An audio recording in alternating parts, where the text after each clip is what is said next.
We'll change this so we can do things. Hi, guys. Hello. Welcome. Happy Veterans Day. Yes. We're honored. Yeah, big one today. To be grateful, of course, for our service members. Yes. Past and present. Awesome. Thank you for all that you do. Okay, so today we've got a good one, as always, though. Always. But I just love this topic because it debunks a lot of myths, also, but it also gives a lot of new insight. So thank you again for joining us. If you don't already, please make sure you subscribe to our channel. That way you can get all these wonderful trainings and watch recordings and share them and refer back to them. And then you never miss anything.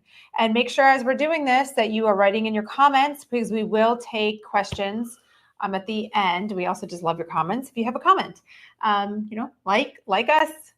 What else? Yeah, that was all good. Let's do it. Let's go. Okay, so what if I told you that a simple supplement used by athletes could also boost your memory, focus, and protect your brain as we age? Yeah, I love it. Pretty cool and pretty simple, as I said. So today we are going to talk about creatine. Boom. We're going to cover the basics of just what is creatine, and we're going to really spend time on the many health benefits of creatine beyond athletic performance. Of course, we're going to talk about athletic performance because it's a major one, but we're going to hit up on all the other benefits which many people don't know of. We're also going to discuss creatine for women because it is really touted as a supplement for males, which is not true. And then we'll kind of do a little bit about our Live Good Creatine plus HMB. Love it. Right? Yeah, sounds great. Okay, so let's just talk about what creatine is. It's natural, right? It's a natural compound found in the body, particularly in our muscles and our brain. It is often supplemented to benefit athletic performance, but the research just highlights a lot more benefits, including, like we said, brain health. Yeah.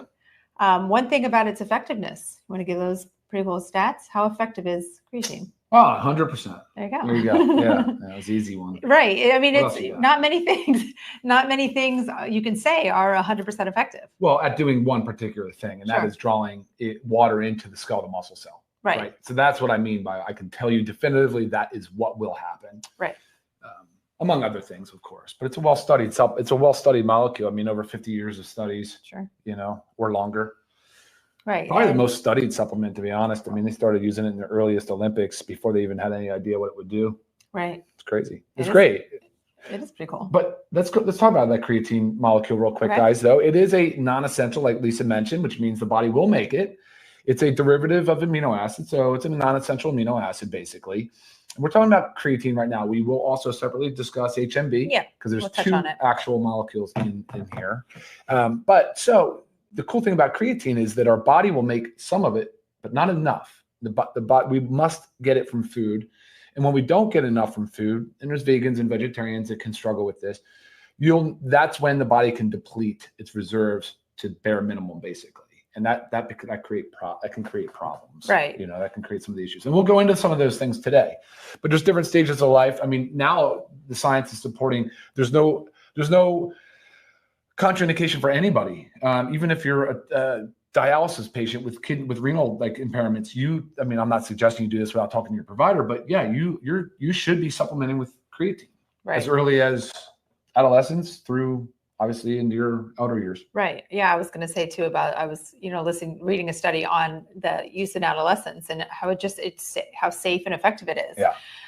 The one thing is as we age, our natural stores of creatine decline. So, children don't have that, but they also don't have the best of diets, to get the nutrients they need. And creatine's very high in meat.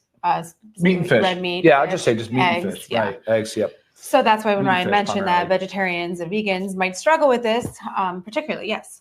So even more the reason to supplement. Yeah, the body needs in its reserve. So here's the cool thing about creatine. Creatine actually it has a reserve in muscle tissue and skeletal muscle tissue. It helps with the energy sort of regeneration. It helps improve the amount of ATP that's available to the cell. And as Lisa says, we start to deplete, we lose some of our creatine. What's ATP? ATP is adenosine triphosphate, but it's your energy currency. Okay. And so it does a really good job at recycling ATP for the cell. That's why it's so good for brain health, because it's such a high energy demand center. But in our skeletal muscle, where we're trying to build lean muscle mass, we want to maintain lean muscle mass. we have to do work, right? And when we do the work, whether it's lifting weights or exercise or endurance training, things of that nature, your body goes under stress. And of course, when you have the creatine reserve there, it can help you increase your output and thereby increasing, what's that term used when it says muscle growth? Hypertrophy.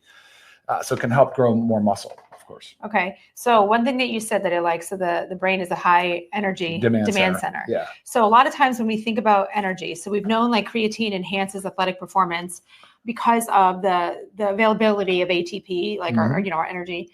But you don't necessarily think of like your brain being a high energy demand center. Like the brain works so hard all the time. It requires so much energy to function at its best. So you can't just think of energy as like our performance, our body's performance, our athletic performance. Exactly. So but when I was talking about that creatine reserve though, so just to illustrate that, so if a normal concentration in tissue and skeletal muscle tissue is like say 100 to 120 millimoles per kilogram, just disregard that for a moment. But when you supplement with creatine, it can go to 160 millimoles per kilogram. That is roughly a 30% increase in your creatine store. That's a really big number. Right. And that right there explains a lot of how this works, in the fact that the body will store it, will use it, and it's important to replenish it. Right. Awesome. Yeah. Okay. So, I mean, in a nutshell, we kind of talked about why our brain and why our bodies need creatine, but we know the athletic performance. It helps with muscle growth and strength. It promotes muscle growth by increasing the water content in the muscle cells, right? Sure. And then when it goes to the brain function, it helps, and especially in demanding cognitive tasks. Okay.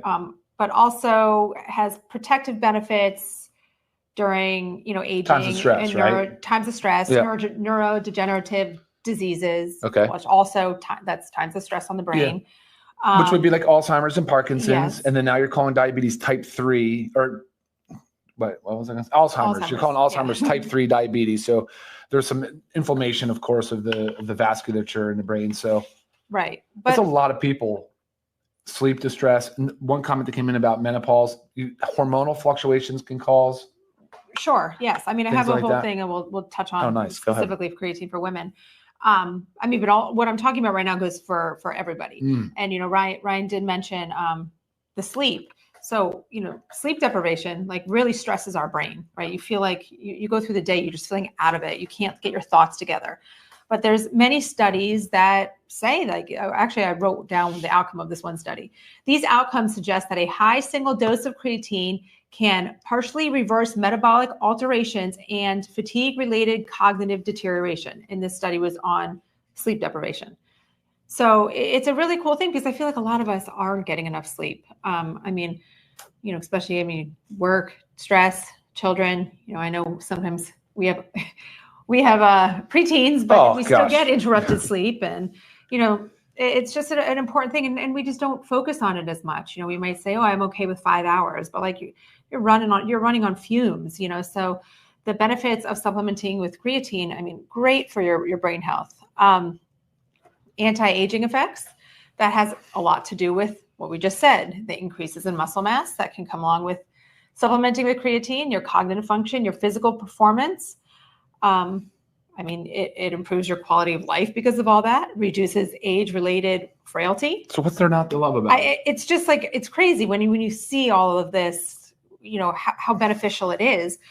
But I feel like the biggest thing is, let's go into females. I used to always think creatine was just for men, right? I mean, this is many years ago. I've been using creatine for a very long time. But many people just think it's a supplement for men, especially bodybuilders, because that's where it began, right? But this supplement is so important, as Ryan said earlier, for everybody.